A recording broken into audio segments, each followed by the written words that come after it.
Chennai Connemara பொது நூலகம் 1896 ஆண்டு டிசம்பர் 5 அன்று சென்னை கன்னிமாரா பொது நூலகம் திறந்துவிடப்பட்டது. 1860 ஆண்டு பிரிட்டிஷ் இந்திய பேரரசில் மெட்ராஸ் பிரசிடென்சியின் தலைநகரான மெட்ராஸில் கேப்டன் ஜெஸ்ஸி மிச்சல் மெட்ராஸ் அருங்காட்சியகத்தின் ஒரு பகுதியாக ஒரு சிறிய நூலகத்தை அமைத்தபோது இந்த நூலகம் தொடங்கியது. ஹெய்லிபரி கல்லூரியின் நூலகங்களில் நூற்றுக்கணக்கான புத்தகங்கள் உபரியாக இருப்பது கண்டறியப்பட்டது. இவை மெட்ராஸ் அரசாங்கத்திற்கு அனுப்பப்பட்டன. அவை மெட்ராஸ் அருங்காட்சியகத்திடம் ஒப்படைக்கப்பட்டன. பிரிட்டிஷ் அருங்காட்சியக நூலகத்தின் மாதிரியில் கருத்தரிக்கப்பட்டது. இது 1890 வரை மெட்ராஸ் அருங்காட்சியகத்தின் ஒரு பகுதியாக இருந்தது.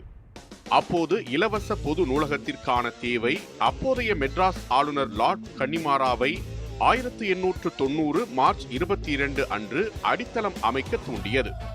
இது 1896 திறக்கப்பட்டது மற்றும் ஆங்கிலோ ஐரிஷ் பிரபுவான லார்ட் கன்னிமாராவின் பெயரிடப்பட்டது.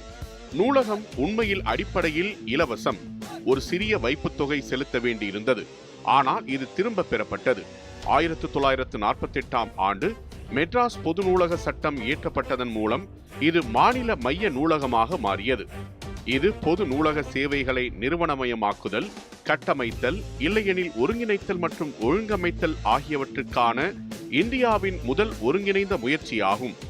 இது ஆசியாவின் மிகப்பெரிய நூலகங்களில் ஒன்றாகும்.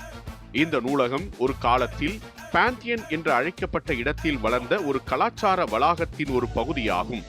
கோத்திக், நவ பைசைன்டைன் முதல் ராஜ்புத், முகலாயர் மற்றும் தெற்கு இந்து தக்காணி வரை இந்தோ சாராசெனிக் வளர்ச்சியின் பல்வேறு நிலைகளை நிரூபிக்கும் அதே வேளையில் முழு வளாகமும் இப்போது கட்டிடக்கலை ஒற்றுமையை பிரதிபலிக்கும் கட்டிடங்களை கொண்டுள்ளது.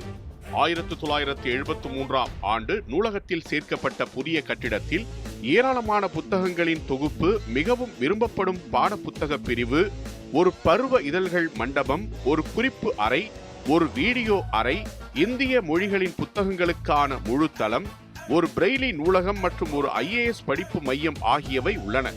புத்தகங்களை எளிதாக அணுகுவதை உறுதி செய்யும் வகையில் நூலக தரவுத்தளத்தை முழுமையாக கணினிமயமாக்க முயற்சிகள் நடந்து வருகின்றன. நூலகத்தில் 6 லட்சத்துக்கும் மேற்பட்ட புத்தகங்கள் உள்ளன. 1981 ஆண்டில் மத்திய அரசு இந்த நூலகத்தை 4 தேசிய வைப்பு நூலகங்களில் ஒன்றாக மாற்ற உத்தரவிட்டது. இருப்பினும் இந்த நூலகம் சர்வதேச நூலக சங்கங்கள் மற்றும் நிறுவனங்களின் கூட்டமைப்பின் பதிவு செய்யப்பட்ட உறுப்பினராக இல்லை.